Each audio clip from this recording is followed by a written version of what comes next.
Good evening. I am Marcus Holmes, and I am excited to be here with you. All right. And I hope you will click share and tag some folks to join us in tonight's discussion. I am very happy and pleased that you are with me. All right. And I hope that you will click share and tag some other folks to join us in the discussion. We are live here on Love and Stuff. I'm just going to tag a few people to join us in the conversation. I see some of you that are already arriving to join us in this discussion, and we appreciate you and having your presence week after week. Share with us some feedback as to how you are enjoying our Love and Stuff. Willie Rogers has joined us. I'm trying to see some of the other folks that may have joined, and I'm just going to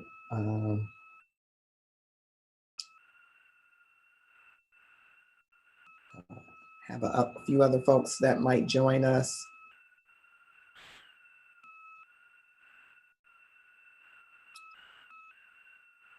Okay. Corey Reed has joined us. Thank you so much. In our discussion, and I'm going to tag some other folks to join us live.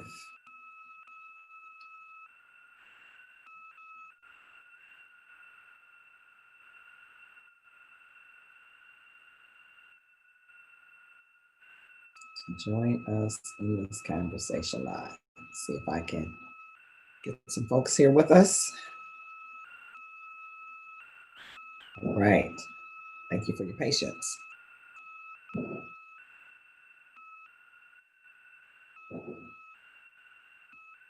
All right. Let's see if I can. So we are streaming live on the Marcus R. Holmes page, the Love and Stuff page, and the YouTube channel.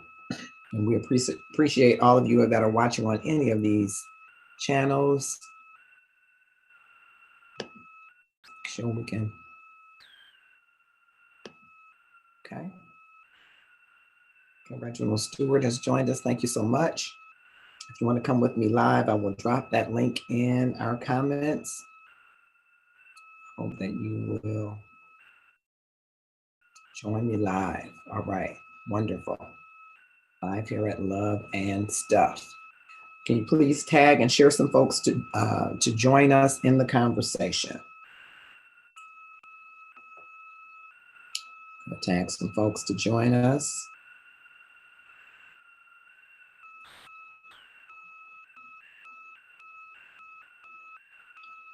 In the conversation. Valencia Ebner has joined us. Thank you so much for coming to Love and Stuff. And I'm just tagging a few folks to join us in the conversation. I hope that you will join us in the conversation. All right, great. Damon Goff, I'm so glad you have joined us. I hope that I can swipe you in. I'm gonna tag a few more folks.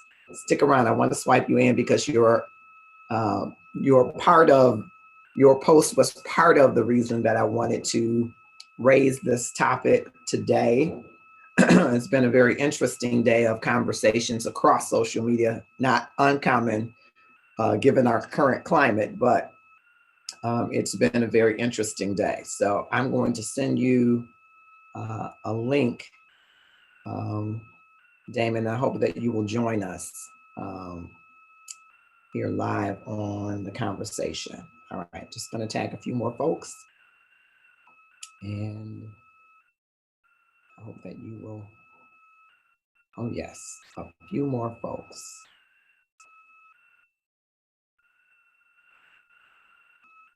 And I hope you will tag some folks too that will join us in the discussion. So I'm just going to take a few moments to tag some folks to join us as I'm tagging folks.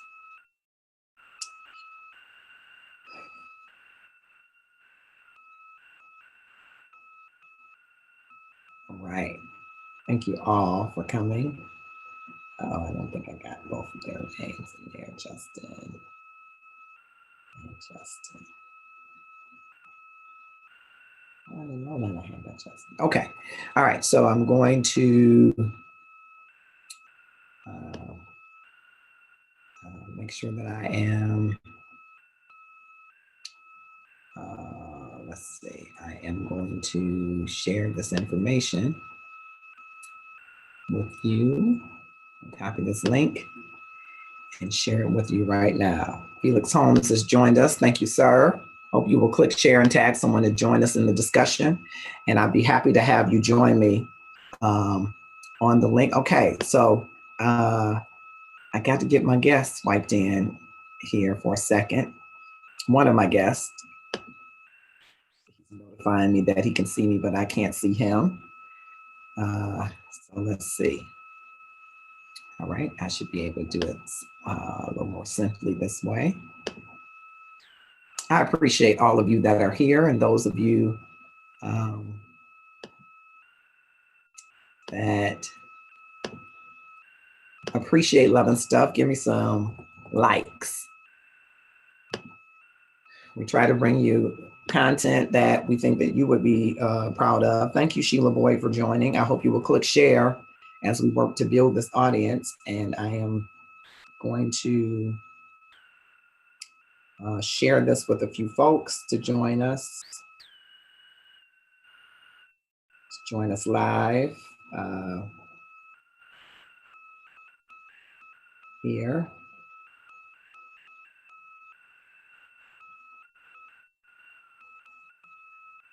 All right, to join us live. All right. As I stated, we're live on YouTube as well. Thank you for my YouTube followers. I'm trying to grow that following as well, just to keep our presence across all of these channels. What an honor and privilege it is that you afford us, that you would participate on many different channels. And so I am just thankful. And I'm trying to get a few more of my folks to come and join us. All right, appreciate your patience. We're going to get into this discussion. Okay, it's 9 minutes in. Thank you for those of you that are watching, and we will track your comments if Restream is working with us. So we're going through Restream today, but live on LinkedIn. So hopefully that shall all go well. All right. I'm going to get into the topic. I've asked a couple of people to join me, and I hope that they will very soon. But I decided we had a wonderful Father's Day show. Thank those of you that participated. If you haven't watched it, you should go to the Love and Stuff page and the Marcus R. Holmes page and on YouTube channel, which is HR Passion, Love and Stuff. HR Passion LLC is the name of the company, in case I've never said that enough. Maybe I should be making sure you know that. And we had a wonderful Father's Day show. On Father's Day, Ernest Sisson Jr., his beautiful daughters, our brand ambassador, Richard Dickey Mason, actor, entrepreneur, and his daughter, as well as Ivo Jackson and Cheryl Swacker O'Neal also joined us. So you should go back and watch that. You're now seeing, I hope, one of our guests, Enrico White, who hails from Charlotte, North Carolina, a pastor there in Charlotte, North Carolina, and he was so kind to join me tonight upon invitation. Welcome, Pastor White. There might be some others that are going to join us, but I'm so glad that you were able to join us, because I think you might offer some unique perspective to our discussion. It is absolutely good to be here. Thank you so much. Kevin Stewart, Phyllis Lloyd, Marilyn Nelson Hamilton, Eunice Hunter, Eric Powell, thank you all for coming. I appreciate your coming. I hope you will click share and tag some folks to join us in the discussion. Valencia Edner, I think I sent you the link. Can I give you so I think I sent the whole thing. Give me 1 second. One of our other guests is having a meeting ID. So the meeting ID is in the invite if you just click on it. But okay, I'm gonna help y'all out. I need my senior associate producer. All right. Praise God. Amen. Hallelujah. Notice I said praise God, amen, hallelujah with the preacher on here. Okay. Okay, let's see. All right. So, Pastor White, I appreciate your coming. And I want to share with you two pieces of discussion that have been happening across social media today in particular, but it in some ways encapsulates some of the thought in general, which I think is interesting. And so there are two things I want to share. And the first one, I think I lay a little context around it. It is a post that came from LinkedIn of a gentleman that I was engaged in a conversation with. And here's a part of that discussion. Some of the discussion, I think, became not LinkedIn appropriate. So I kind of left that discussion a little bit. But he says this: the truth matters. We are of one race, the human race. Stop looking for reasons to blame the skin color. If a white man and a black man are walking down the street together and both get shot, who does the medic take care of first? The answer is the one that's life is most in danger, not the color of one's skin. So if that is the case, then all lives, he meant lives, matter. The truth matters. So Black Lives Matters. Stop being afraid of it. Just my white, expletive, humble opinion. And so I wanted to read that because I know there in North Carolina, you are partnering with counterparts of the majority race, white pastors, to bring some unity. Do you feel that, have you witnessed, do you feel that there are people who are using the all lives matter to kind of dismiss the intent of the Black Lives Matter?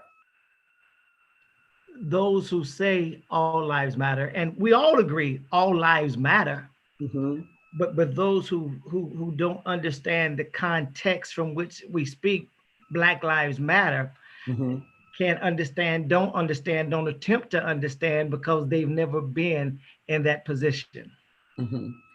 And so, which is one of the things I was trying to get him to see. I was trying to get him to see empathic inquiry means that you ask people questions to see what their experiences have been and their experiences that you could have never had.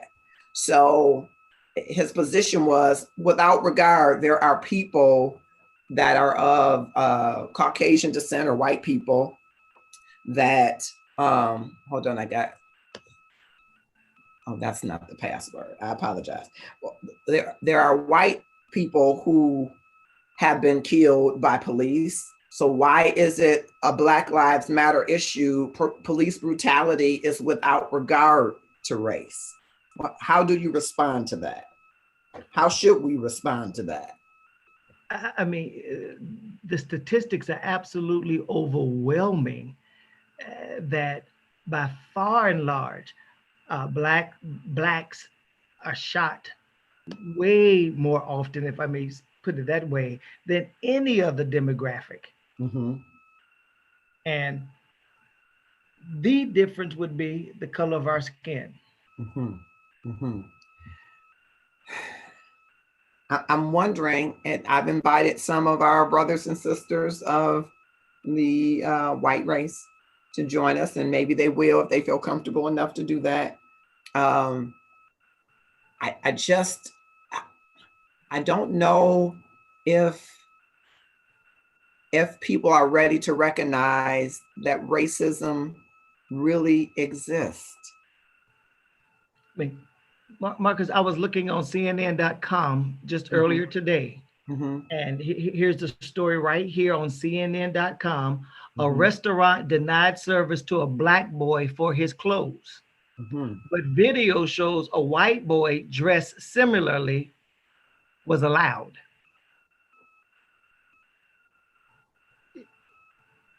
Right there. Here's the other part, and I think, and we'll be between these 2 points. Beatrice Lynette Woodward Hill. I hope that she will join us. Carmen Evans, I hope that she will join us. Then there is another post. Do Black Lives matter to Black people? With all of the Black on Black crime, do Black lives matter to Black people? And what great timing. Damon Goff is coming into the room now. He is the person who made that post. So, but I want to get your thoughts on it. And hello, Damon Goff. How are you, sir? Can you hear me, sir? Damon Goff. I see you. Can you hear me? We'll give him a second to get in. Damon Goff?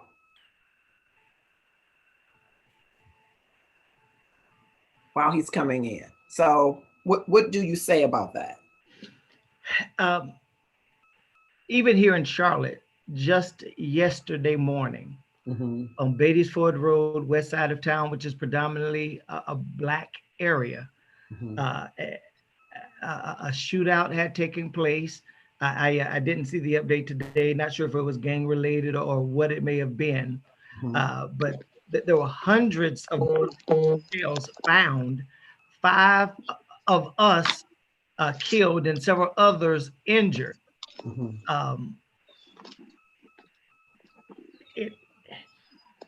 Inexcusable for even us to not value us. Yeah.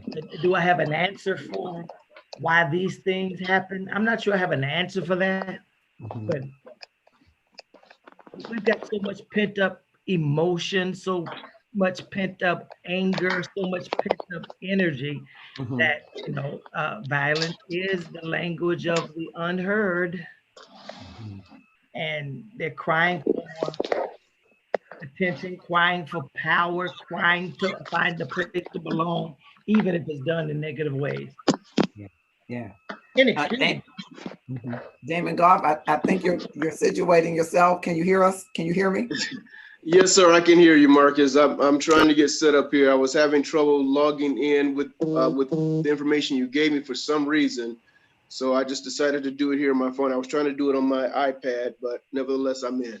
I'm so glad you're in. And Yes, one of the reasons I invited you is because of that thought-provoking post that you made earlier. Yes, sir.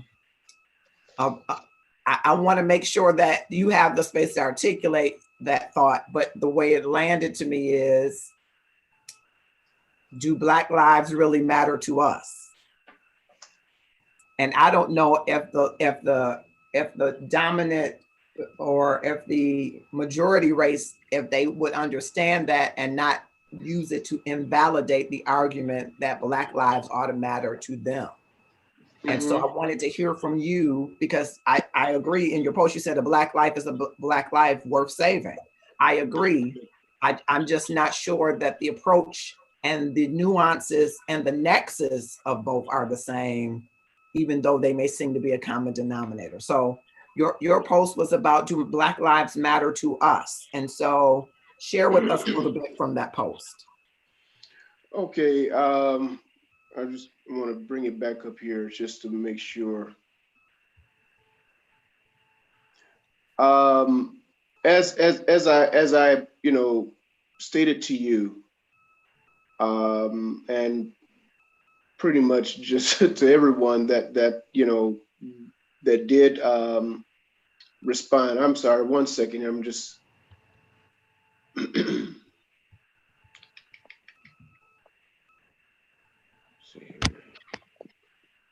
Let's see if I can operate off of this here.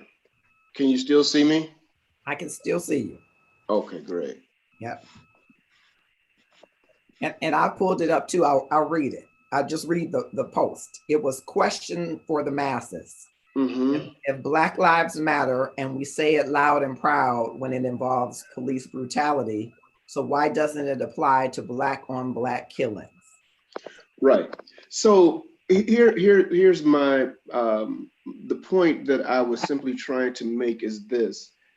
And as I said, I don't know if I said this to you, but I know I responded to to one person and just saying simply that my point was simply this, that the common denominator in both, whether if it's one black youth killing another black youth, or one black person killing another black person, period, or if it's another black life being snuffed out by who took in solemn oath to protect us and to serve us, which is the police.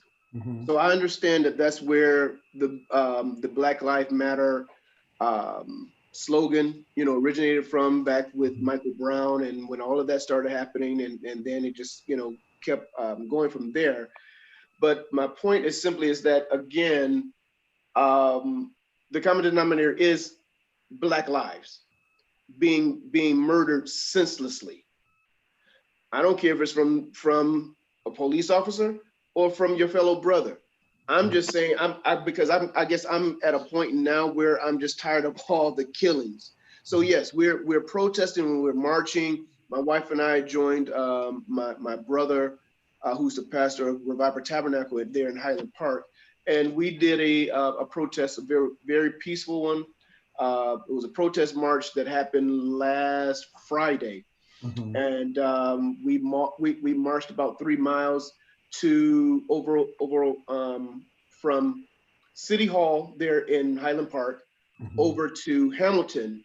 Not too far, there's a art gallery there, a Black-owned art gallery, and an artist had just painted a mural, a brand new mural of Malice Green, along with hundreds and hundreds of names of people that had died at the hands of police brutality. Mm-hmm. It was an awesome event, but it as I was expressing to my wife, it started really, it's been a troubling thing the whole time, but I guess it really did something to me back when Philando Castile was killed. Mm-hmm. And how he was brutally murdered in front of his baby girl. I think she may have been 3 years old or something like that, Mm-hmm. no older than 5. And his girlfriend, now this young man is sitting on the passenger seat. He's got his seatbelt on. The officer asked for his ID. He's reaching to get his ID, and because he reached to get his ID, or he's following he's being obedient, he's complying to what the police officer is saying. But still in him complying, he loses his life. Mm-hmm. So that's the senseless, crap I'm talking about. It's stuff like that, it's nerve gripping to me. Mm-hmm. And then, so the latest, of course, is the Aubrey. Then you have George Floyd, which was the latest. And then, of course, what's her name? Breonna Taylor. Breonna Taylor, thank you. Mm-hmm. So just on the eve of this happening, we're doing the march and whatnot, even this past weekend, you had someone, it was seven shootings or something, and one left dead here in Detroit. Mm-hmm. And so from that's what kind of made me put that post up again. When I'm picking up my phone, I'm reading news, news lines and headings and things have been, again, of Black on Black. And I understand. Don't get me wrong. I hear everybody saying, well, it's not just Black on Black. Well, I'm sorry, I'm Black, so that's what I'm concerned with. I can't be concerned with the Caucasian race or the Asian race. I understand that every ethnic and color, creed, and all that, I understand that they all have killings in their communities. Mm-hmm. But because I am a Black man, I am a Black father, I am a Black son, and I'm a Black husband, that is where my concern lies. Mm-hmm. So that's why I said this Black on Black crime, because again, I'm not white, so I can't say this white on Black, because that's not what I'm talking about. That's not where I'm coming from. Mm-hmm. So again, my point is simply, it all needs to stop. This madness needs to stop. We're killing each other over dime bags or just senseless stuff like that. It doesn't make sense. Mm-hmm. So if we're killing ourselves, it seems like we're helping the white man. And I have to say it that way because that's what it is. We're helping them kill ourselves off. So why is it that we can't talk about both simultaneously? Now, not to say that has to be on the same platform, when a rally is going forth, but again, we're talking about Black lives ending too soon. Mm-hmm. Because most of these Black people or Black young people, most of them haven't even reached in their 30s yet. So they haven't even lived life to even understand what their purpose is in life. Mm-hmm. They haven't even come to know, or if they did, they just started realizing what their purpose is, and then it's snuffed out because the police decided to raid Breonna Taylor's home while she sleep and just go in and just start spraying blindlessly. That's crazy. That is, and then I get an update today, breaking news, that the police officer that killed her, he was fired. That's it. So you go and take a young lady's life, and I believe she was in her 20s. You go and take her life, so nothing will happen at that time. So now that the mom, kind of reopened the case, this is all he gets is to be fired. But now if it's Black on Black, yeah, we're going to jail quickly. Yeah, and I think that's, equity is an important discussion that I think it's hard, Damon, to mix that in. I think we do and have for some time, though I think Pastor White, Enrico White, has raised a good point about the rage that's inside of the Black man. And part of that, I think, is fueled by the equity consideration, right? The more that drugs come into play, the more that there is poverty, the more that there is the absence of leisure time and recreation opportunities, the higher the correlation is with violent crimes and things of that nature, because there is this pent up anger in the Black man person who hasn't been taught the value of self or community, and we're expecting for him or her to be law-abiding citizens in a world where there is no equity, there is no true reward at the same level for other ethnicities, especially white people.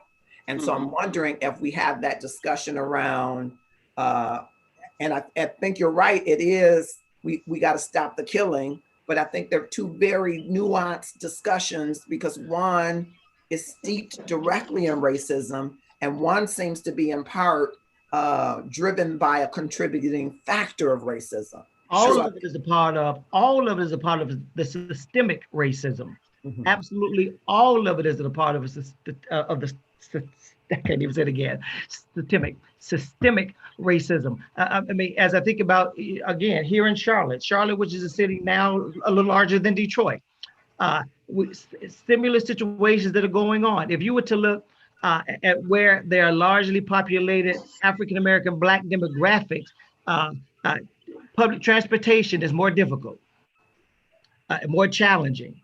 On the west side of town, you can't find decent grocery stores to get food. They have to get on a bus, transfer a couple of times just to get to a decent place there.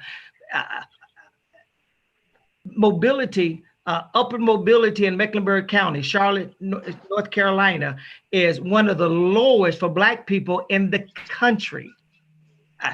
Charlotte, North Carolina, which is second in banking only to New York City. Charlotte, North Carolina, which is the home of multiple Fortune 500 companies, a hub for U.S. Airways, which is the second largest employee in Charlotte, North Carolina. All of this, and as you take a look at Charlotte, which is probably about 35-36% Black, we find ourselves not even now able to afford to live in the city where they work. All of that is a part of the systemic racism and this energy, this negative energy that builds up more so, and then they play us against each other. We are puppets on a string, on a foosball table being played, and it's not until we recognize that we're being played, but this is not anything new. We sold ourselves into slavery. Mm-hmm. They've always played us against one another. I agree. So hearing that, and you both agree, how do we, and I really say we, I think there's some personal responsibility, and there is collective responsibility. One of the challenges that I have right now is that there are so many different factions of protests and marches that we haven't mobilized any more than we have in the past. And then we can't really exert the kind of pressure and force that we need to do as a race, as a community, on the social ills that we're crying about right now. But how do we articulate the narrative so that, because what you missed, Damon, is at the beginning, I read a quote that I ran into on LinkedIn, because the white folks are saying, well, all lives matter, and do your lives even really matter to you? All lives matter, and therefore Black lives is part of all lives matter. Why are you making this an issue of race? And so to be able to articulate that argument that we have both an endemic issue among our race, that we have been pitted against each other and given, really we haven't taught our people the freedom of choice, that there is some other choice besides the drug game, because that's a large contributing factor to a lot of the things that we see happening. But at the same point, we still want our piece of the pie, and we still want equity, and we still want equal playing field. How do we raise these two arguments without invalidating one of them by saying, well, you killing yourself, so how could we value your life?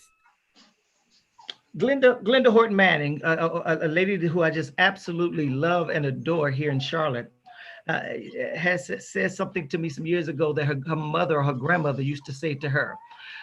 When something would occur, she would say, baby, that ain't what that is.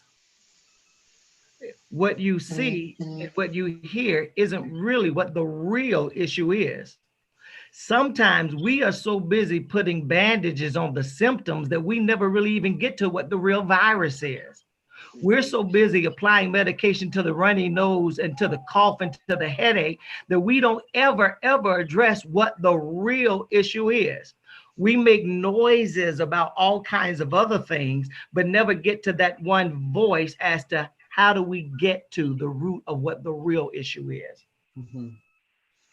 And that real issue is what I'm gonna give you a chance to say that. Damon, what about you? How do we articulate these two different points? Because I hear you and I agree with you, though I also think that it's an example I almost wrote up for you. I thought, okay, if you have a son and your son gets in trouble, and you know your son, he's prone to get into trouble, and he gets in trouble at school, he runs home and says, the teacher is bullying me. You're gonna go up to that school and you're gonna find out what the issue is, and you're gonna address the teacher to determine if there was bullying. And oftentimes, if you're like my dad was, he's gonna say, I'm gonna deal with you later.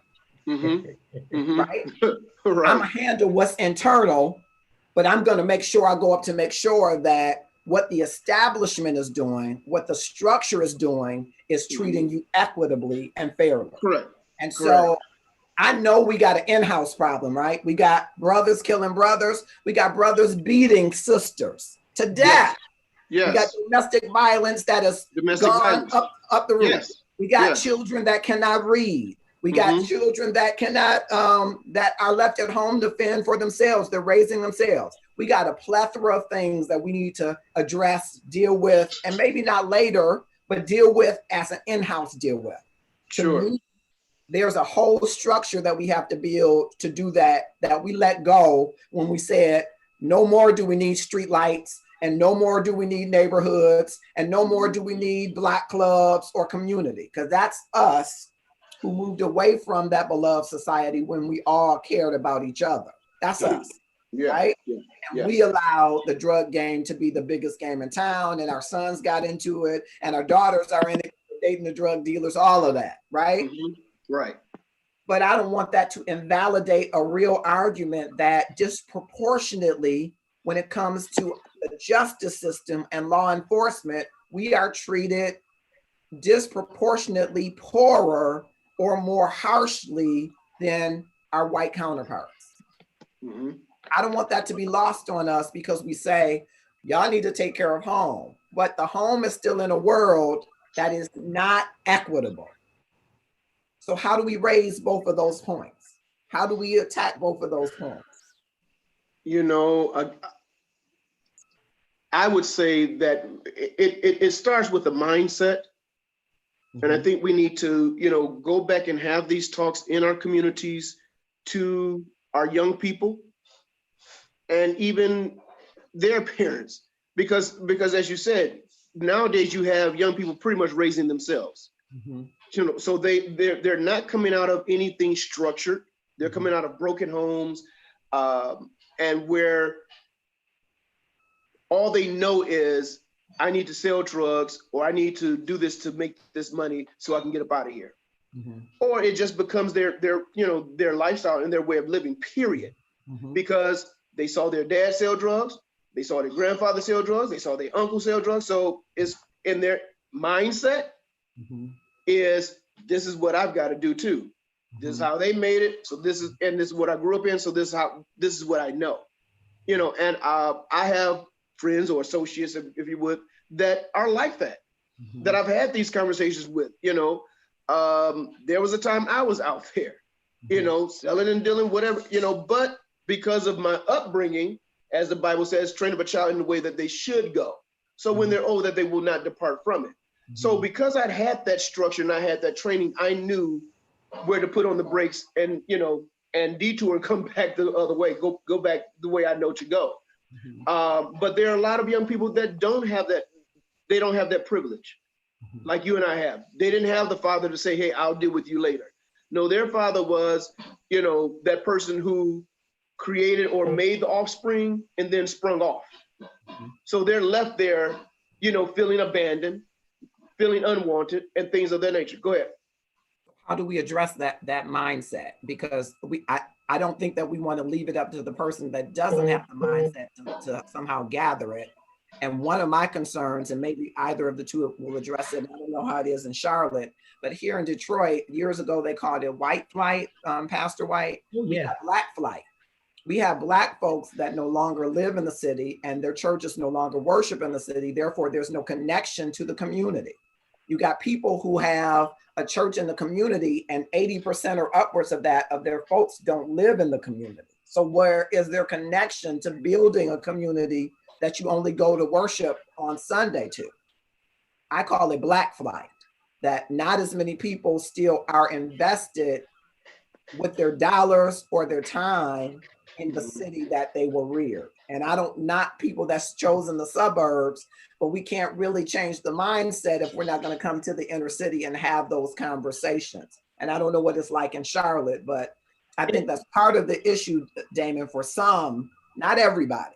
There are some stalwart, great churches that are still in the communities in Detroit, but there are a lot of ones that have either moved out or their people have moved out of the city, and there's not that connection to the children that are in the neighborhood. I'm thinking of the Dexter Davison area, which is one of the poorest from a poverty earning standpoint in the city of Detroit. But I can tell you that a lot of the churches, and I might hear from this in the inbox, a lot of their congregants don't live there. So how often are they there to help the little boys who don't know anything other than to hustle on the street? Because if a kid is hungry and he don't have good food, he has to catch the bus like Pastor White said across town, he gonna hustle some money to get to McDonald's however he can get to. No, I agree. And it's funny that you brought up that area because that's where I grew up. That's where I grew up, Dexter and Linwood. That was my stomping ground. I lived on Glendale. Okay. I was born in Highland Park, so I understand. I think a lot of people, for various reasons, fear is a key factor. They don't want to go back to the inner city because no, that's too bad there. It's, but if you don't, who will? Who will? If you don't do it, so I have no problem in going back over there because again, I grew up there. I know people in the neighborhood. I understand the fear factor of some that because if they don't know, but a lot of it is really just a fear of the unknown. You don't really know what it's like. You don't know that somebody's going to attack you. Most of the time, honestly, if you go and do what you got to do and get out of it, ain't nobody bothering you. It's like when you go there and you want to flash what you have, then when you're not using wisdom, then you're inviting trouble. Yeah. But I don't believe those people are not reachable. But again, like you said, we need to, there needs to be some type of form or some type of forum or coming together as a community where everyone is on the same page. The pastors are on the same page. The community leaders are on the same page, and where we're all talking the same thing. So again, no, it's not to, downplay what just happened at all. My thing is, let's talk about everything that is going on. Yes, it's wrong that about police brutality. It's very wrong, but it's also wrong for you to go around the block and kill your brother because he owes you $10. Yeah. And I'm going to go to the comments, but hearing that, it resonated for me in a different way. As a human resources professional, what I often hear when I'm challenging colleagues or in companies to hire more Black people, they're saying, well, y'all can't pass a drug screen. It's always something about, and some of it is true. I've very true. People and said, hey, let's have a quick talk. The next step is a drug screen to try to get them, to fess up. But without regard to that, we are not giving African American, especially men, seats in the C-suite in corporate America. And that's the problem. And I don't think that I'm going to let it be in the same conversation because they can't pass a drug screen. You see what I'm saying? It's always some way to try to invalidate the argument by something that's wrong with y'all. That ain't what that is. Yeah. Let me go to the comments real quick. Corey Reed has joined us. Reginald Stewart has joined us. Thank you all so much for coming. I hope you click and share. Sheila Boyd, Carmen Evans, great people. Pam Caldwell, Leroy Hurd, Brian Morgan, Pam Bass. She's got some good comments in here. Teresa Marshall, Pam Bass says all communities of poverty kill in that community. It's not the same as the police racial profiling and racism killing, two different platforms. And she's got a young man in Indianapolis who was very close to her. It didn't make us at national news in the same way, but he was also killed as well. Aria Moody, Lisa Smith Kearney says, hey, Marcus, education, we are one race, the human race, with different ethnic backgrounds. I'm having a 100 woman on the 4th of July because God told me so. Unity is the key. As a child of God, we are to handle things differently to build our communities. Knowledge is power. Time for the voice of the woman to arise. Thank you for that. Mike Lanoyle has joined us. Rakiba Dismuke, I'd love for you to come in, whose dad was a minister, very pro-Black minister. I would love to talk to you. Lena Brown has joined us. Pam says there are so many Blacks that don't do drugs. That's ridiculous. That's true, Pam, but I guess I'm saying something different. Like Damon was saying, we were reared in a time where we had parents who just weren't having it, right? Even if we got straight away, they had a heavy hand to bring us back. Think of the little boy who learns how to hustle when he's 4 because his uncle is a hustler and he idolizes that opportunity to hustle. And think of the choices that he thinks he has when he's in a public education that's really not educating him, but moving him along the path. Think about what he's exposed to. Maybe he could be a firefighter, maybe he could be a janitor, maybe he can get a job at a plant. Think of the options that we give narrow focus to for our young Black boys and girls and how that shapes what they think their trajectory is. Sure. So by the time he's 10, if he knows how to hustle, he can work a corner. Yeah. Because we have allowed that to be what he sees. And I say we because I'm not at Dexter and Davison every week walking the streets and saying, hey, you could be a human resources professional. That's on me, right? I need to let them see what they can be. Elsewise, we're not freeing them. We are kind of like the Union Army in Galveston. Were you free now? Are you free? Right. Are you free? We've moved you to be a hired laborer now, but are you free? Is your mindset free? And is it because we haven't exposed people to freedom? That's what I'm wondering. Do we have a role in how we articulate this narrative so that we're exposing our internal community to what they need to see and fighting against the things that are set in the system to fight against them anyway? Because if we don't fight that, then our work in building up the community, to me, might be in vain. Yeah. My wife and I was having this discussion yesterday and even some today. A plan needs to be developed and, brought to these inner city communities to let them know, hey, there is a different, not just telling them, but having something set up to say, hey, so even if we go out before coming together into the community and we partner with some Targets or grocery stores, people who are willing to say, yep, hey, bring them here, I'm willing to give them a job. Let's see what happens. Mm-hmm. Then if we have a system in place to say, hey, you don't have to do this. I understand the money is good. I understand this is what you know. This is what you've been trained to do. But there's other things, because what you're doing is only going to lead into two places, either 6 feet under or in jail. Mm-hmm. Only some fortunate, unlucky ones are able to get out alive and not do it anymore. Mm-hmm. But nowadays, like they say, you don't get out unless you die out. Mm-hmm. That's the only way you're getting out of this. So it's much more than just going and having a dialogue. There has to be a system or a plan in place to say, okay, now we're finished talking. This is what we need to do, and this is what you can do.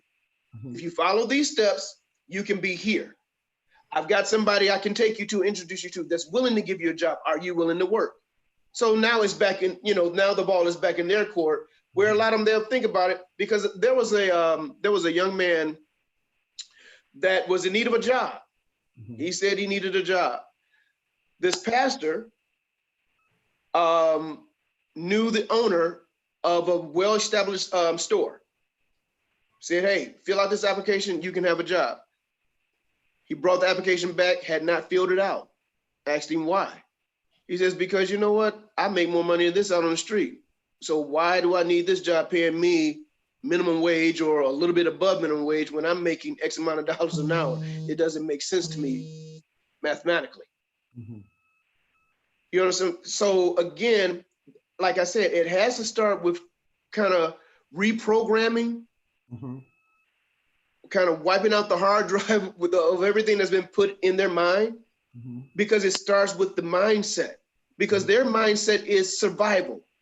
And the way I know how to survive is by slanging. With some girls, unfortunately, the way that they know how to survive is to give their bodies away or to sell it, because they got a baby they got to look after, or they got to make it themselves. So, okay, I'll go dance and I'll do this and I'll do that. Because again, that's just what they know. That's what they've been trained. That's what's been instilled in them and has been deemed nowadays, oh, it's okay. Yeah. I think you were going to, Pastor White, you look like you're about to jump in. A few things here. One, we who have been through and have come through have to make it our responsibility to share with others behind us how we got through. Mm-hmm. We have not been great as a people with sharing, informing, and educating our own. And sure. It is much more difficult to unlearn, to retrain someone, or to relearn, if I can use that vernacular, someone, that it is to catch them in the beginning. My father, who came through the civil rights movement, that when the four in North Carolina A&T State University sat down with sit-ins in Greensboro, he did the exact same thing in Concord, North Carolina, at Barbara Scotia. He taught us, he shared with us those things that he had to do to get through. Quick story, two stories I kind of get in here. I never forget when my father, who was a pastor as well, but in his early stages of early vocation in ministry, he was bivocational. He worked at Marita Bakery. Well, he attempted to work at Marita Bakery. Went to the guy and said, I need a job. White man looked at him and said, we're not hiring. And Daddy said, you don't understand. I got to take care of my family. I got children at home. I need a job. White man looked at him and said, boy, didn't you hear me? I said, we're not hiring. So Daddy said, he walked away. But he turned right back around. He says, no, I'm going to tell you one more time. I need a job. And the guy looked at him and said, I'm going to tell you one more time, we're not hiring. My daddy looked and said, I know why you won't hire me. The man looked at him, knowing that my daddy was getting ready to pull the race card. And he said, why won't I hire you? My dad says, you won't hire me because you know within 6 months, I'll have your job. Looked at him and said, "You think you can have my job?" My daddy said, "I know I can have your job." He said, "Can you start tomorrow?" My daddy said, "I can start right now." Within that 6 month time, the man who hired my dad, who was his manager, got a job with another company. A few months later, my dad, they had become friends. He had seen him out somewhere and they were talking and he said, "Hey, Jerry, who did they get for my position?" My daddy smiled and he said, "You got my job, didn't you?" Yeah. We got to teach, train, whatever we got to do to tell our young people, we don't prove ourselves, show ourselves, work hard, make it happen. Absolutely. Yes, sir. Make it happen. We don't always have to, we are victims, but we don't have to play the victim. We don't have, there you go. Yeah. I think you raised the beautiful story. I know you said you got another, I'm gonna double back to it. Right. But Damon, you were talking about, we have to come together. I'm wondering, how can we come together collectively?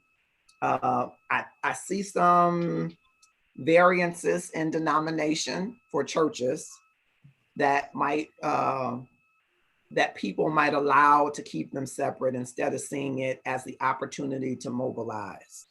But I think we got to mobilize. And I think there are many different areas in which we could mobilize. Education is one of them, right?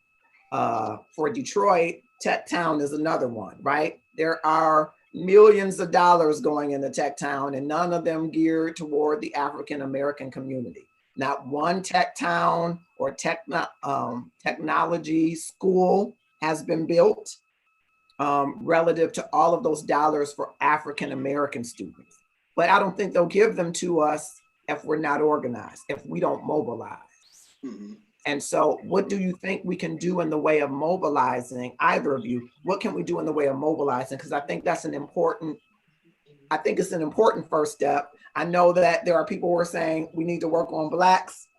Black lives matter to Black people. And there are people that are saying, okay, all lives matter ain't the right one. It's Black lives matter. But I think we have to mobilize to elevate these things. What do you think about around mobilization?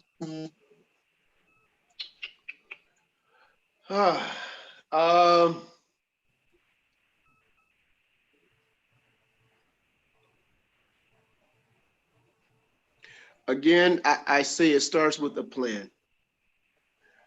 At some point in time, the talking has to stop and the actual work or the doing has to start. Mm-hmm. Because we're good in meeting. We can meet every day, all day. But at the end of the day, have we come up with a solution? Mm-hmm. Have we executed anything? Mm-hmm. Have we come up with anything solid? Have we made any type of progress, or are we just meeting? Mm-hmm. Again, meeting is easy. As Pastor White said, it goes back to, and he's right, it is tougher to reprogram someone, especially if they're a lot older. It's a lot tougher to do that, but we can at least try to reach that person. Absolutely. At least try to reach them, because again, it's about conditioning their mind, getting them to empower them, to let them know you can do better, you can be better. So so I think we, as Pastor said, those of us who have come through it, we need to be able to inspire others to say, hey, you can do this. You can come through this as well. You don't have to slang. You don't have to do this. Because again, what they're doing by choice. Mm-hmm. That is a choice that they make to do that. Now, maybe they feel like they don't have any other choice. So that's why we need to come together, have to form a plan and present to them choice B, because all they know is choice A. Mm-hmm. They don't know anything. They don't have anything else. So, okay, so here's a plan B and here's a plan C. And if it doesn't work, here's a plan D. We already know what plan A is because you're doing that. So now you have three other options that you can choose from. And we have to make it, again, present it to them in such a way to where it's not a turnoff or like we're coming down on them, We have to, just like Jesus did, he was every man to everybody, he knew how to relate to everybody because he was on their level. He made sure that he was on their level. So he didn't try to talk way up here and they're way down here. And I think that's where we lose a lot because we're not relatable. We're not transparent. We figure we'll just tell you all the good stuff, but we won't tell you how we made it through, or that we used to deal, or we used to do this. We want to try to come up, especially, and I'll have to say it this way, especially us that are in church folk. It's all about the image. So we're going, when we get ready on Sunday morning, we wash up, we put on our smell goods, and before we leave the door, we're going to grab that mask and put on the church mask and go and present for everybody this false image that we got it going on. Everything is perfect and everything is right. And that is the biggest turnoff to those that don't go to church, that's looking in on it because they know we're not perfect. Or that same person that has on the church mask, when they come out of church and they take it off, then they're cussing this person out, or they're hurting this person who did come to church. And so then we have what we call church hurt. And church hurt is very real. Yeah. It's very real because you should not come to church and experience the same thing that you experience outside. Because the people outside, I know what to expect from them. Yeah. So I'm not let down. Yeah. But because you tell me that you serve God, you love Jesus, you're this saved, sanctified, Holy Ghost filled person. So why are you treating me like this person did over here that I know this is how they're going to treat me because they live that life? So you're a hypocrite because you're saying one thing, but you're living something totally different. Yeah. Pam Bass says you have to get them younger than 12. You have to get them in the 3rd and 4th grade, seeing professional men and then apprenticeships. Great point. Great point. I agree. Mobilization. Did you want to add anything, Pastor White, before I pivot? Because I want to pivot to the other part of the issue. Yeah. On that, again, the enemy's tactics have always been divide and conquer, divide and conquer, divide and conquer. If he can keep us separated, if we're separated economically, if we're separated. I mean, come on, let's bring our complexion into play. They play us against each other on our complexions. Yeah. All kinds of things to keep us from mobilizing, and we feed into it ourselves. Yes. Yeah. And you brought up the point about denominations and all of that. We have so many, and I'm using this word intentionally, we have so many confederacies in our own community. And so many kings in those confederacies that we can't even get those kings to come together to talk about what is our one voice going to be. We're so busy making a noise with every confederacy is making its own noise that we as a whole community don't have one voice. Yeah. To address all of this that's going on. How do we address the economic disparities? How do we address the educational disparities? How do we address the transportation? How do we address all of that? We're so busy dealing with our own little things that we don't even come together to deal with the massive things. Yeah. That'll preach. Not just yes, sir. Yes, sir, Marcus.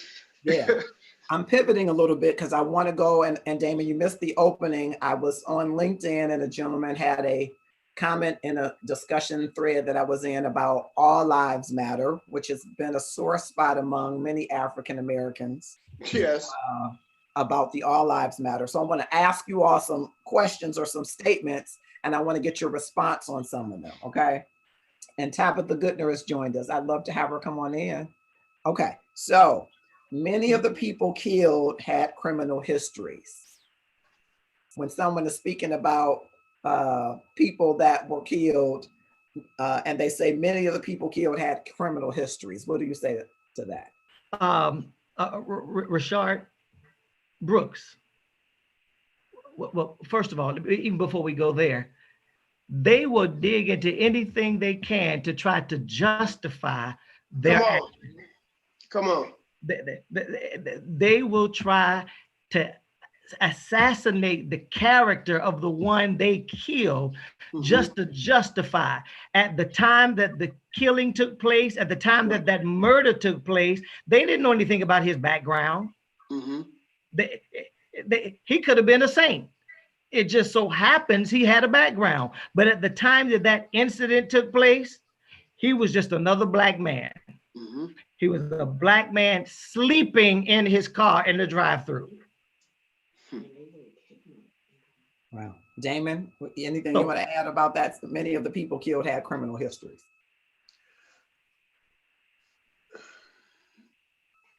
And Damon, don't dig into my background. God knows what you might find. And whoever made the comment, if they dig into your background, what would they find? Hey, you know what? They can dig. Again, I'm a transparent guy. Matter of fact, I'll tell you so you can stop digging. you don't have to go through all the rubbish. I'll tell you what you want to know. Because again, I've accepted my own flaws, so you can't use it against me. Mm-hmm. You know what I'm saying? So as far as that's concerned, again, I think that's a deflect. Absolutely. They're deflecting at that. Yeah. Absolutely. Yes, sir. That's a deflect. They're trying to turn away or diffuse what actually is happening or what they've done, like you said, to justify the killing. Yeah. There is no justification for taking a life. None. Not for what's been going on. There's no justification, because even dealing with George Floyd, he was on his neck for 8 minutes and 46 seconds. There's no way you're going to tell me that that was not premeditated, because at some second of those 8 minutes and 46 seconds, you had an opportunity to stop, to think about what you were doing and stop, but you didn't. He didn't. Yeah. He did not. Yeah. So I know they took it from 3rd degree to second degree, and they're saying 1st degree is premeditated. I'm sorry, I just don't know how much more meditation he needed. Yeah. Yeah. How much more time did he need to think about what he was doing? He knew what he was doing. Yeah. So to me, that's premeditated. Yeah. All day long. Go And ahead. the fact that that statement came up within itself suggests that we are buying into the narrative that they're trying to put into this situation. Yeah. Okay. Here's the next statement. White people have been oppressed too. Next statement, please. When? Yeah. Let's move on. Let's move on because I'm sorry. Really? Can you take me to a history book and show me where white people were oppressed? Next statement.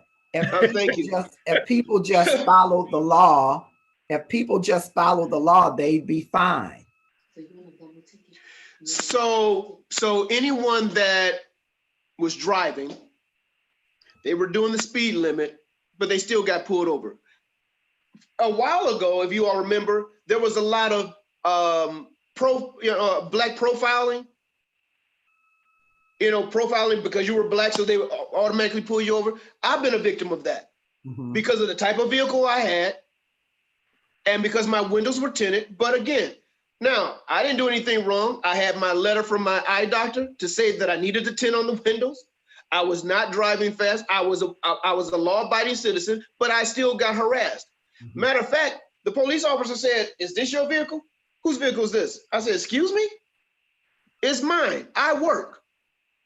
"Yeah, you sure it's yours?"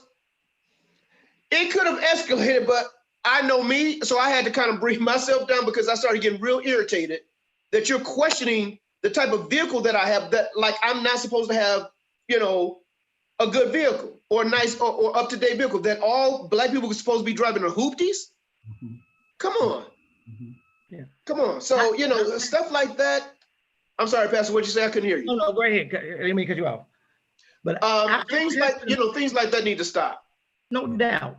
Man, I pastored in New York City. I pastored in the Bronx at the time when Bloomberg had the stop and frisk in play. And we're talking about law-abiding people who, for no other reason than the color of their skin, could be stopped and frisked. So, even the statement of just abide by the law, really? Yeah. What about when the law said I was 3/5 of a man? Yeah. What about when the law said I couldn't vote? I couldn't vote. What about when the law was not in our favor? If we had abided by the law, we wouldn't be able to even be on this meeting right here. Yeah. The next one is, the problem is Black people commit more crime. Huh? Really? No. I think because they're so quick to put our face on TV. I don't know if you noticed, I've been kind of watching this. Whenever there's a crime, whenever a crime happens and the news comes on, if a Black person's involved, it's mighty funny. They can find a picture of that person. I don't care if it's a baby picture. They're putting that Black person on TV. When it's a white crime, they'll just talk about the story and they move on. We don't even get to see who committed the crime. But if it's Jalen, Nuck, Pookie, any of them, they have their face splattered on TV. Here's a picture of them. Now, it could be an outdated picture, but it doesn't matter. They just want you to see that it's a Black person. But again, when it's a white man that has committed the crime, we don't never see who it is. But we just know that it's them because they'll say, oh, well, they're not releasing their names just yet. Yeah. And neither do some of those crimes get any type of media attention. Absolutely. Okay. The next, why can't they peacefully protest in a way that doesn't disturb anyone? Why the rioting and looting? I believe that goes back to what we said earlier, the economic structure. Black people are angry because, again, when we do get something, they want to come and take it away from us. So it's almost as though we're in a no-win situation. We're damned if we do, we're damned if we don't. We're caught between a rock and a hard place. So we pull ourselves up by bootstraps. We get out there, we hustle, we get our education. We want to start our business, but then there's always somebody saying, no, you can't have that. That's too much. You can only go this high. You know, and so I think it goes back again to the economic structure or the lack of, and because they, you know, no one is willing to give them a chance, to give them a second chance just because they served time in prison. Just because you went to jail does not make you a bad person. What you did was wrong and you paid your time. But that does not mean that you are a bad person, because again, your past does not define you.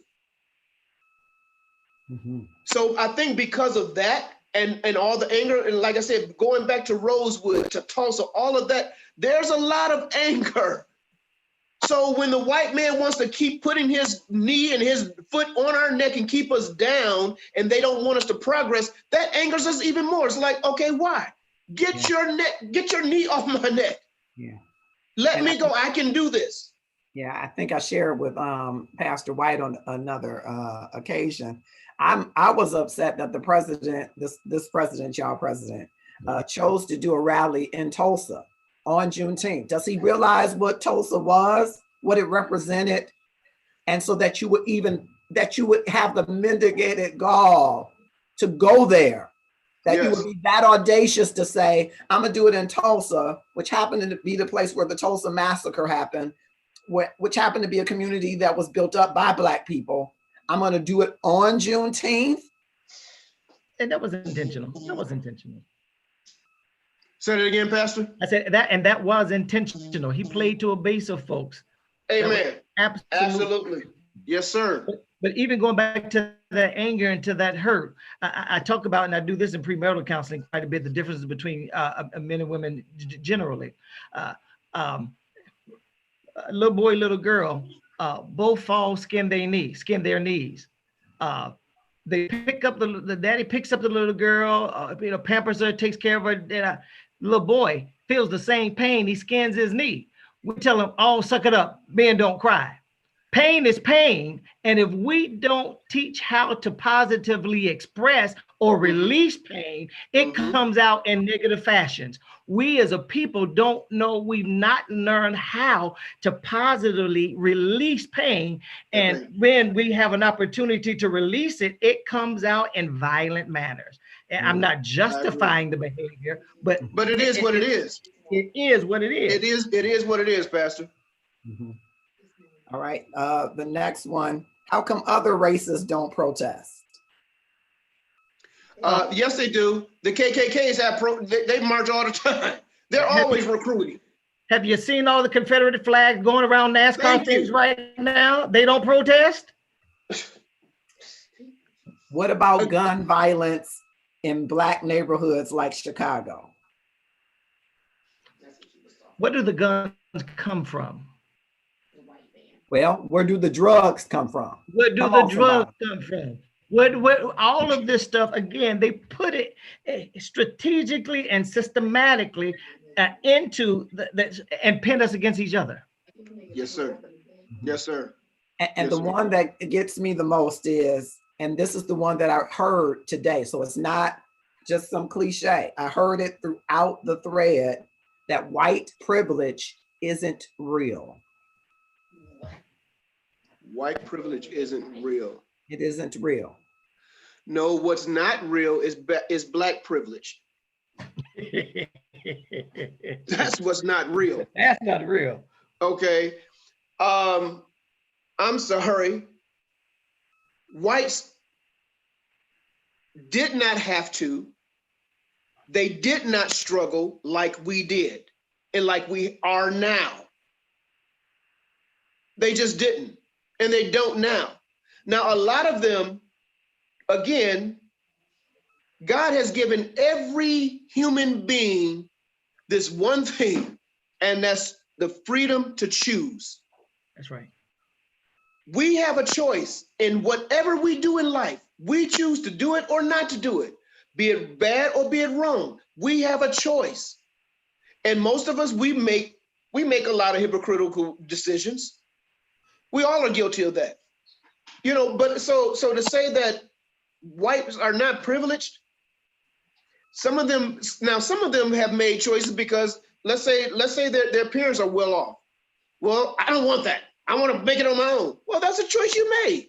Now you could have had Harvard, Yale, and everything handed right to you and been successful in life. But you made the choice not to because you wanted to prove something to your parents or prove something to themselves.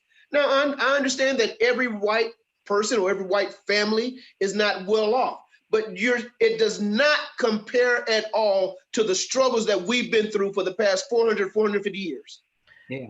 It does not. One of the things, and before Pastor White, one of the things that I raised when they said, I mean, everybody has the same opportunities. You have to pull yourself up by your bootstraps. I said, except if you don't have boots.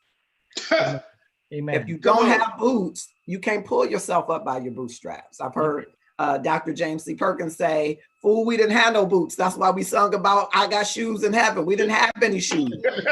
And so if you don't have the same start, yes. But I think the mindset is all you have to do is work hard.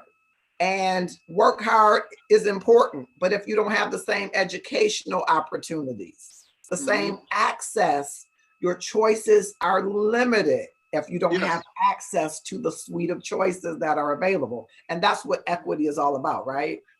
You know, I received a phone call today from a private school that we were looking to put our daughter into. It's in Birmingham. Excellent system that they have set up because each child, the way their system is, everything is one-on-one. So that child would get one-on-one attention with that teacher from that morning to that evening. There's no 10, 12, 20 students in a class. It's that one student and that one teacher. I thought that was excellent. So I said, okay, well, what's the tuition on it? It was quite hefty. It was quite hefty. It was like 24.5. But my point is, they don't offer anything like that in the inner city or in Detroit. You have to go to places like Birmingham, Bloomfield, and you're going to pay $7,000 to $20,000 a year for your child to go there. But again, who's the majority of people that are there? What color are they? Mm-hmm. But yet and still, you're going to say that whites are not privileged? Come on. Along the same lines, a dear friend of mine teaches at a private school in this area. The only Black person in the school period, who teaches or anything of that nature. One of the students there, white, at best was a mediocre student. The mother comes to school one day talking to the counselor saying, I want my son to go to Duke. Does anybody know anybody at Duke? I got to get my son in Duke. I mean, his father and I we'll build a building there if we need to. Okay. And their privilege doesn't exist. Mhm. We'll build a building just to get them in there. Yeah, and I think it's because they believe that we could build buildings and we could do all of these things, except they're forgetting that we don't get the same start. We No, don't get the same accoutrements. no. We don't get the same systems. Our systems are broken and dilapidated. We don't get the same books if our kids get books. We don't get There the you go. same rec centers. No, We no. don't get the same foundations and scholarship funds that pay for folks' college. We don't get the same hand up to get the job in the organization that we might not be the most qualified for. Mhm. But they don't see it as they see that we have the same opportunities. If you go to school and work hard, you should be able to be where I am. I think there are some who choose not to see it. Mhm. They choose not to see it. They'll see it, but again, oh no, I've had the same thing happen. No, you didn't. No, you didn't. So I'm trying to make sure, because I know we're live. I'm trying to be somewhat politically correct here and make sure I don't go off the beaten path. Well, Yeah. it is love and stuff. So help, you know. Let's get Yeah. the stuff. Yeah, we talking about the stuff right now. We get the stuff here. We get the stuff. Yes, sir. This is definitely the stuff part, because right now we'll put love. We have love in our heart, but we're gonna set that aside just for a second and deal with the stuff that's going on. But again, as a race of people, my wife and I, we were talking about how we that were born here in America are not given the same opportunities for those that are coming from other countries. You can see now on pretty much every corner, you're gonna see a liquor store, or you're gonna see a gas station, or you're gonna see, what's the new chicken place now? Crispy Crunch Chicken. If you go into these places, Manhattans, chicken and fish with the lemon pepper, all of these places that you go into more than likely are being ran by Chaldeans or other, races that come from other countries, be it from India, whatever it may be. So why is it that they can come over here and live the American dream and they get all the breaks and the perks, but we that were born here, we're not privy to that. Yeah, because I think We're not privy to that. the social contract was, if you fight in the Civil War, I will make sure that you guys get freedom. You will earn your freedom. And then it became, the social contract was broken. Okay, you fought in the Civil War. We're going to give you your freedom with the caveat that you're going to work as hired laborers. Mhm. It was never an intent to give us the American dream. We're going to have to take it. Okay. It was never in the Constitution to give Black people the American dream. So let's go back to what you asked. Why are they out there looting? Why are they doing this? Because they want to take it. They're going to take it because you're not going to give us anything. You're not even going to give us an opportunity. Yeah. We have to find our own opportunities. But again, when we do, and when they see that we're progressing along, we're not stealing, we're not killing, we're acting like them, and we're doing well. So now they got to come in and say, okay, let's see what y'all doing. No, we don't like it. Close up shop. We're going to come against you some kind of way and shut us down. Mm-hmm. Because either that or they want to come in and try to partner with us. Mm-hmm. And we know the end result is for that is let us get in so we can take over. or at least let us be the face of your brand, because you'll get more people because white is right.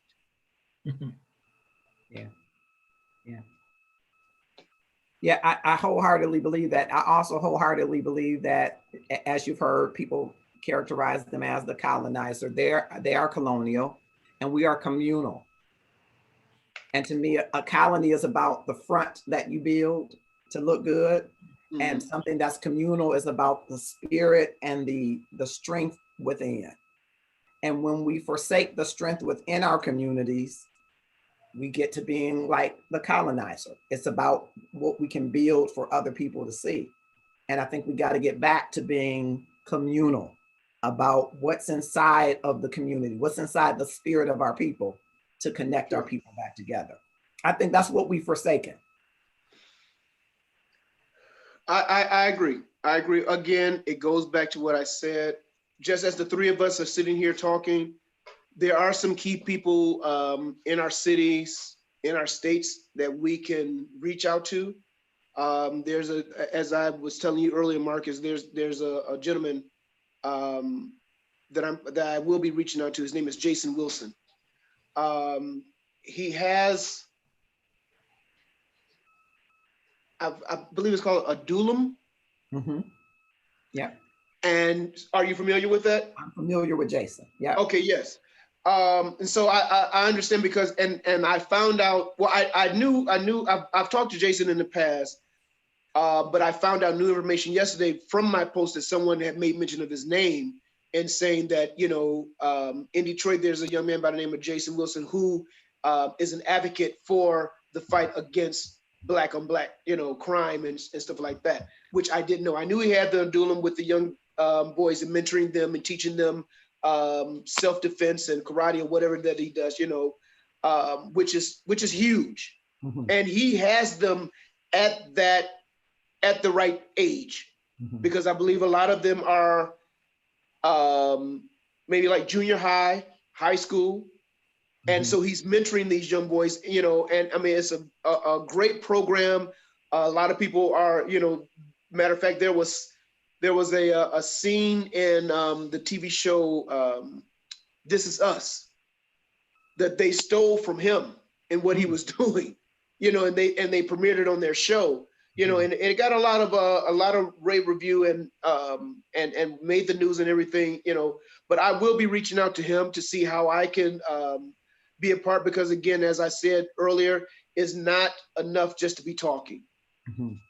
Because we can talk all day long, and a lot of people, they know how to talk, but there's no action behind, you know, behind what they're doing. And even the word tells us we need to be doers, not just hearers.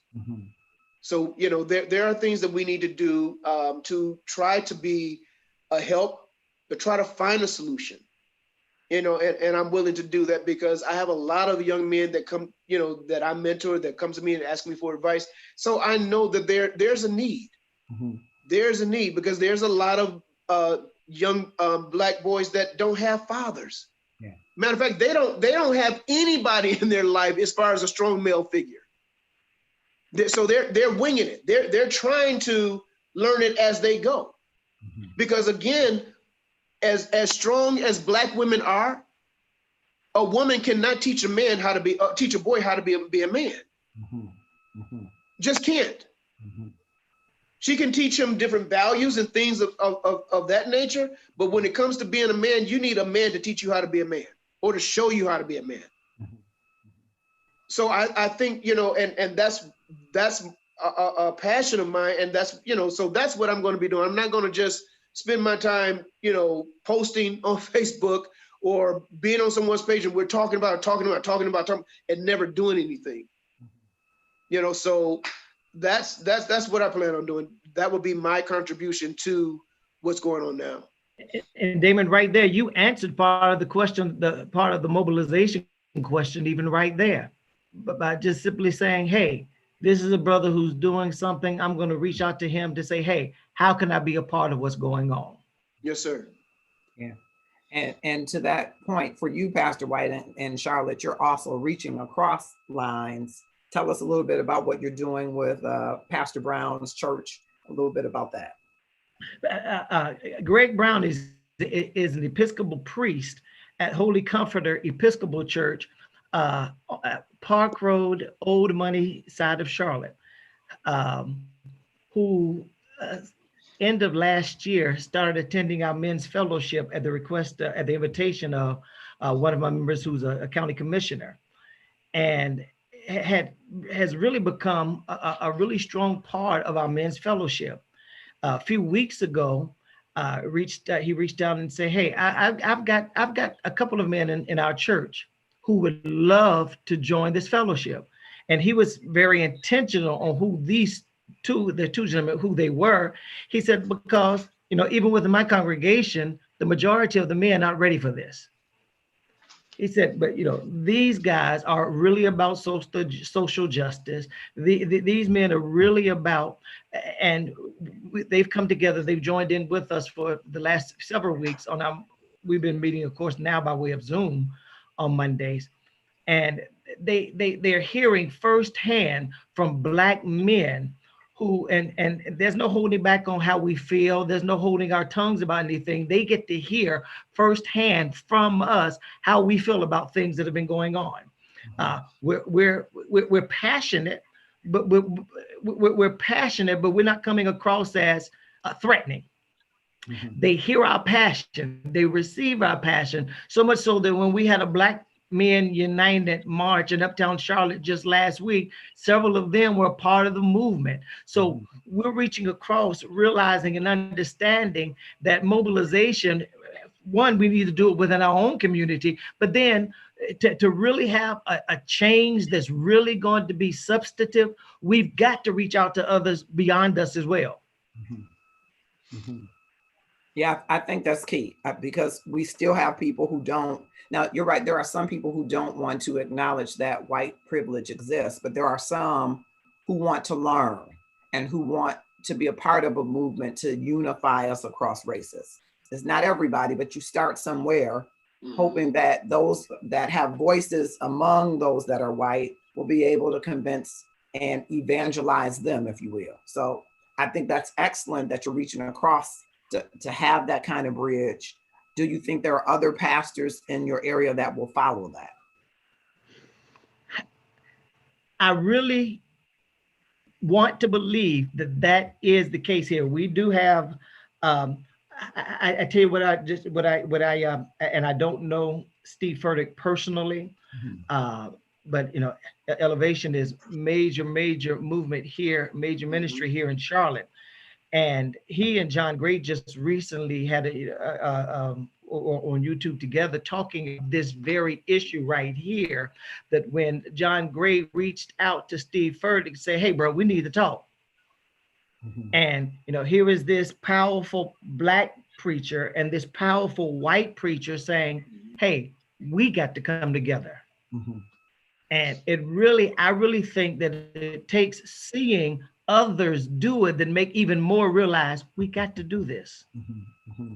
So to get back to the question directly, yes, I want to believe that others will become a part of. Yeah, I think though, action, I'm with you, Damon, action is important. But I think when you're going across lines or going into new areas, I think some of that conversation is important as well. Because I think that there is no common ground in some of these areas. Just thinking about professionally in human resources, there's a whole organization nationally for African Americans, and then there's a whole organization for everybody else. So those two have to come together, right, and have some conversation, and then have some manifesto, which is what I'm talking about here in Love and Stuff, a Love Over Racism manifesto. Okay, what does that look like? What does education initiatives look like? What does participation look like? What do we do about getting people activated to vote and fill out the census? What does that look like so that people really do have a voice? And a part of that is a conversation about whether or not you fill out the census. Even in the midst of the pandemic, people are forgotten that we got to fill out the census, and people are forgotten that we got to register to vote, that we're moving into an area where we're going to do redistricting. And so people have got to be engaged in that process. So I think there are some thoughtful conversations, because I'd hate to believe that there's a little faction here and a little faction here and a little faction there. All of them are gaining some ground, but how much more if we mobilize it to gain more ground? So, and just in what you were saying, I was thinking of James Williams, who does Crime Stoppers. I don't know if you know him, and Dwayne Harris. So it's a whole bunch of folks. Obella Davis, Teferi Yes. Brent, all of those with Jason, all of them working together. That's what I think would be powerful, because you talk about they go out and walk the streets when something happens, and they go in and I won't say hunt down, but they go and investigate and find the perpetrators of crimes in our community. But it's not enough of them, right? And so if we join in league with them, instead of saying, okay, I'm over here, I'm the king of this, I'm gonna start my own thing, and we can find ways to join in league, it can be that much more powerful. And that's what I'm talking about, communal community versus, we build a personality around the ministry. It's known for the personality that heads it, more so than it's known for the love of the work that it's called to evangelize, right? And if we get more to that central message, more people can align more broadly to it. And that way you can get more community, more resources, more education, more mentors, so that we'll be able to do more work. And they have to be mutual. To have conversation without a plan of action is futile. But to try to take action without having conversation, that's foolish. Yes. Yeah. Absolutely. Absolutely. Yeah. Absolutely. And any suggestions that you might offer for people who are like you, who are making a difference, gonna make a difference? You're mentoring young men, which I think I can't tell you how awesome I think that is, because I think that's one of our biggest issues. Another big issue, and I was talking on Father's Day to some of the sisters who were giving tributes to their dads. They were saying that because of their dads being in their lives, they knew what kind of men not to accept. And so if we teach our daughters what the standard of a man is by what we show them a man is, then it causes a brother to walk differently. Because I don't care what anybody says, a brother is going to line himself up for the right sister. He's going to line himself up because a sister is the prize. Many sisters don't know that they're the prize, but if we awaken them to that, they could control it just like Delilah controlled Samson, right? The sisters have that kind of power, right? Yes. Yeah. But brothers have that kind of power to procreate and to dominate and to build, but they don't have any builder showing them that, right? They can't rebuild anything because they didn't have a mind to work. I'm thinking of Nehemiah, right? Nehemiah was building, right? He was a builder. I bet you could have seen him building to know he was a builder. He wasn't just one that just drew the sketch out, right? He was showing them how to build. So I think it's excellent, Damon, that you're a mentor. I know that Enrico is a mentor of many, mentees in ministry and other places.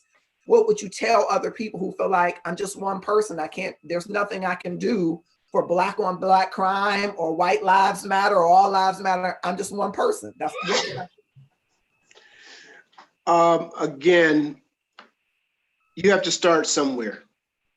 So whether or not, because now we're in the age of technology, Google it. Ask Siri. We Google and ask Siri for everything else. So why not say, hey, let me research, whether it's on Facebook or through the internet, where are some community centers that may be, talking about this? Because right now, everybody's talking about it. Black and white. Everyone's so at this present time, it would not be hard to link up with someone and to start, to plan something and to start, to start a movement. It is not hard at all because everybody's talking about it. So you just have to, again, make that conscious choice and decision to do something. You have to start somewhere. And you hit the nail on the head right there. Every movement started with one person. One person. They shared their heart, they shared their ideas, and others grabbed hold. Right. And again, even if you're that one person that it starts with, it may not be for you to be the one to carry the mantle. Absolutely. Or to carry the baton. Maybe it was your job to at least ignite the fire and get it started. And that's that. But I think a lot of times people, they feel like, well, I'm the one who started, so I need to be one in charge. Okay, so now I think at that point we're kind of getting away from, or we're changing the narrative. Is this really about you, or is it about the movement? Which is more important, that you be seen out front for the photo op, or to be on camera, or is it about these lives that we're trying to save here? Which is more important? So again, I think, again, just keeping that in mind, and keeping the focus and the focal point as to the reason that you're starting to do this. That's what needs to be in the forefront of our mind, is these young people, be it male or female. So because again, yes. What I hear right there is we're just going to teach each other how to celebrate our differences, and to acknowledge one's strengths. Acknowledging Marcus's strengths don't make me weaker. He's just stronger in that area than I am. Absolutely, absolutely. And here's the thing: if you're in a group of, if you're in a room full of people, and you're the smartest person there, you need to change rooms. Absolutely. You need to change rooms. You need to surround yourself with people who are better than you, who may have something more to offer. So you can glean from them, and that will just make you a better and stronger person. So when you move on to, doing what you're doing, you have something that you're carrying back to the colony, to your community, and to share, with those that are there in your community. It's just like I was telling my wife earlier, with some people, they get on this soapbox and they'll get misinformation and they'll run with it. And it's like that roach or that ant that goes into the ant or roach motel and they take it back to the colony and kill all the rest of them. That's what ends up happening. We take misinformation without researching and knowing what we're talking about, and we take foolishness back to our communities and we spread the poison. And we're misinforming everyone. And because we're the mouthpiece, they're trusting us that we know what we're talking about. We've seen it happen for years, even in churches. You have preachers who preach things that are not biblically sound, but they sound good to the ear. Oh, Doc, you said that. What did he say? Oh, he said, Noah was a drunk. He was a town drunk. Nowhere in the Bible does it ever say that Noah was a drunk. Nowhere. But because we, as Black preachers, because I'm a preacher myself, a lot of times, we hear things that it sounds sweet. Or we end up, we try to write something that sounds good to the ear just to make the people get emotional. But the word doesn't need any help. I don't feel like we need to add to it or take away from the word is the word. So again, when we're dealing with these issues, let's deal with that issue. And again, I think we need to plan and be able to take a plan back to our communities, to these young people, to say, hey, we have 3 options for you. We know what your option A was. Now we have an option B, C, and D. And this is how we can help you to obtain these things. And I think, again, if we approach it in that way, and again, it's about empowering them, making them feel like, hey, this is what I want to, we need to inspire them to want to do better, not browbeat them. That's right. Okay, so as we, I don't know if you wanted to follow up to that, but as we close, Damon, I wanted you to, again, articulate to maybe somebody that's listening why Black lives should matter to Black people. And then Pastor White, I'd like for you to articulate why All Lives Matter doesn't fully cover the Black Lives Matter concerns of today. Okay, I'm sorry. Repeat that one more time, Marcus. Which one? So I just want you to articulate your position around why Black lives should matter to Black people. Why should we stem the Black on Black crime?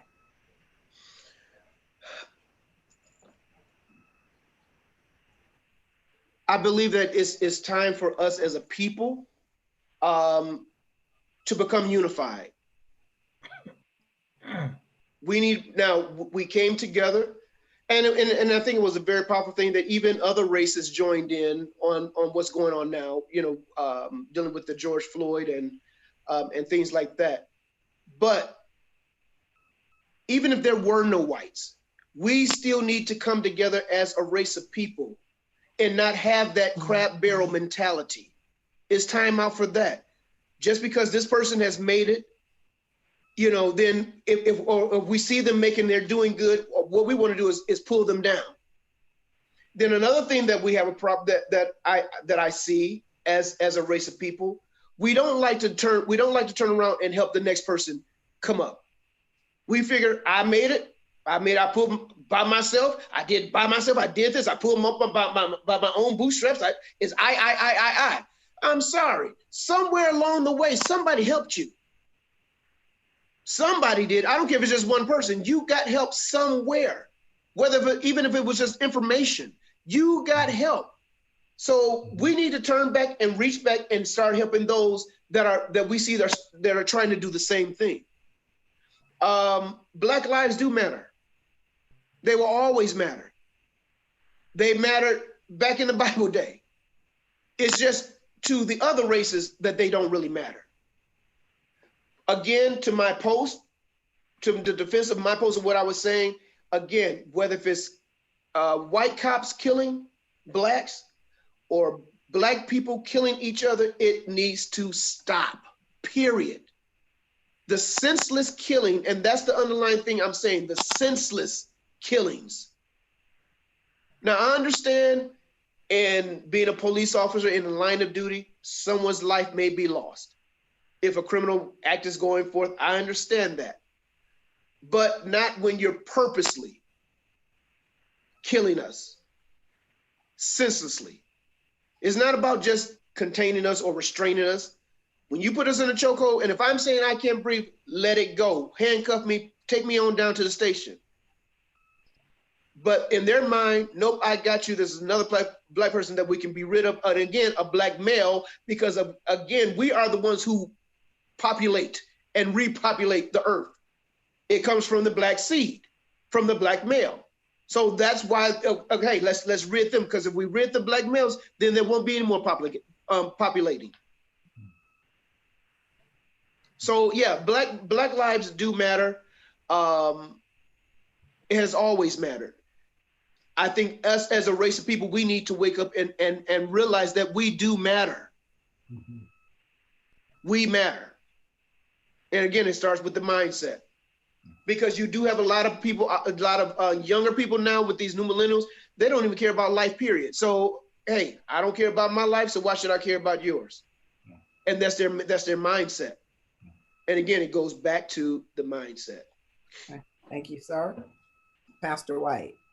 Well, the other day, Marcus, I used the analogy of a car with 4 tires. And I said that all the tires matter. But the tire that's flat is the one that needs the attention because it's stopping the whole car from being able to roll. That statement that I made the other day even made more sense today. I drive a vehicle that lets me know when the tire pressure of a tire may not be what it ought to be. And it flashed today that there's an issue going on with the tire. It could have been just simply it just needed some air. It could have been there's a nail in it that's causing a slow leak. But anyway, you look at it, it needed attention. And because it gave me that warning, I could take a look to see, is there a nail? Is there something else going on? Because that one tire was affecting the gas mileage of the whole car. But that warning prohibited or gave me an opportunity to check to be sure that it didn't get worse. There are warnings going on now in this country and in this world that say we got issues with some things that are deflating. And if we don't take heed to the warnings, to patch it if it needs to be patched, to repair it if it needs to be repaired, or replace it if it needs to be replaced, we're going to find even bigger issues taking place. Yeah, all lives do matter. But right now, it is the Black life that is being deflated that needs attention. Attention. Yes, sir. All right. Yes, sir. Thank you both. I think it's been a wonderful love and stuff. I hope those that are tuned in, still some that are joining, will share the content widely. We've been talking with Damon Goff and Pastor Enrico White, I appreciate you both, appreciate your time and your presence. And I agree with you both. Black lives should matter to Black people, and all lives do matter, but Black lives are in a state of emergency. And I think it's incumbent upon all of us to take some action as it relates to equity and justice so that everyone has the opportunity to fulfill who they've been called in this world to be. So thank you very much, both of you, for coming. I appreciate you very much. Thank you, Marcus, for the invite. I really appreciate this. Really do. Thank you so much. Yes, sir. You all have a good one now. All right. Take care.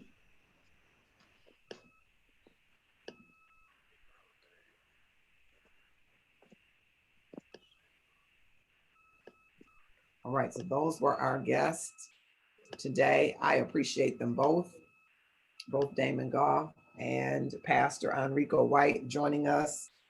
We want to hear from you. Keep the conversation going. Drop us comments in the right in the live as we wrap it up. Stop by the Love and Stuff page if you're not there already, and follow us. Click follow and follow us on a journey of love over racism. And it is not just conversations, though I think we have to start with some conversations. And many of you have already responded and said, I'm aligned with this organization and that organization. And if we can make our alliances more broad, more interconnected, I think we will be able to harness more power. Harnessing power around the census, harnessing power around participation, harnessing power around education.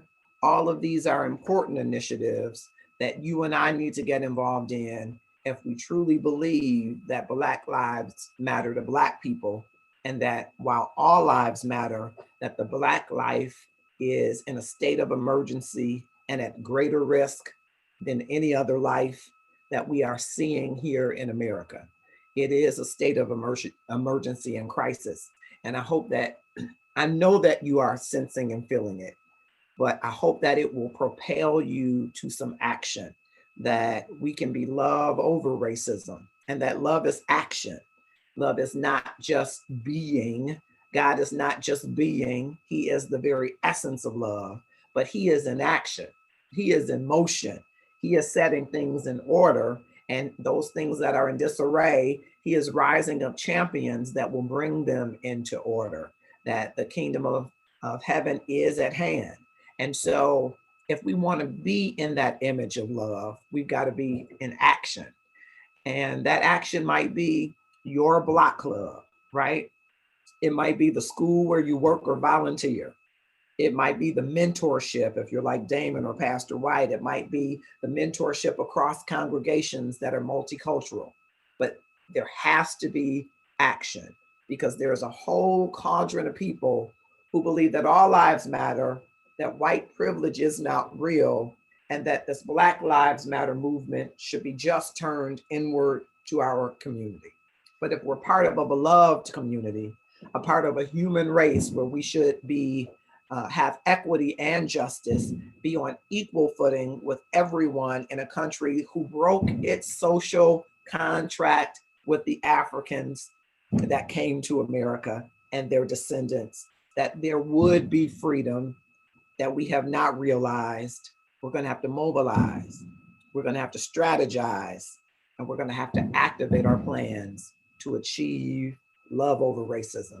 It's Marcus Holmes. I have thoroughly enjoyed the opportunity to facilitate. And if you've enjoyed the content, the best way to show us that is by clicking share. Share with 5 of your closest Facebook friends, 5 of your more popular Facebook friends, to join in the continued discussion.